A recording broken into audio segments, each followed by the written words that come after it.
गोजोन फुंबिलि दिनैनि भिडिअ एसे आलादा जाबाय बेलेग जायगानिफ्रायसो भिडिअखौ आपल'ड खालामगासिनो दं आंनि बेरायनोसो थांनो नागिरदों दस्रा जायगायाव ट्रेनावसो दं आं दा सिक्किमाव थांनो नागिरदों ट्रिशानबो दं नै उन्दुगासिनो माने लाइभ फैनो सानदोंमोन ओमफ्राय लामायाव नेटवर्कनि एसे प्रब्लेम जादों नेटवर्कआ थांलाय फैलाय जाबाय थादों डिस्टार्ब होदों आरो ओंखायनो लाइभ होला साननानै भिडिअखौनो आपल'ड खालामसै साननानै भिडिअ खालामबाय ट्रेननि सायावनो दिनैथ' खौरां फोसावनाय जानाय नंला हास्लाबासै मैया माने पेकिं खालामनाय मानाय अनेक खामानि थायो नालाय ओंखायनो आङो खालामनो हायासै आरो निउसखौ ओमफ्राय थांनानै खालामहैनो नाजागोन एसे थाब सफैगोन बायदि मोनदों 4टासोआव सफैयोबा 4टा 5टासोआव सफैयोबा जोङो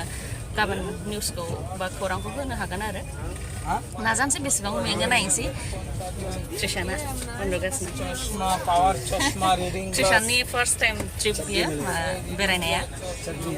बिराद गोबाव जाबायमोन जोंबो बेरायैया कर'नानि थाखाय आरो प्रेगनेन्सि अनेक बेनि थाखाय बेरायनाय जायाखैमोन सिगाङाव बेरायबाय थादोंमोन ओमफ्राय गोबाव जाथारबाय नालाय बेरायैया एबार बेरायनोसै होननानै ओंखारबाय आरो नोंथांमोनाबो सिक्किमनि भिउसफोरखौ नायनो लुबैबा कमेन्टआव बुंहरबानो जाबाय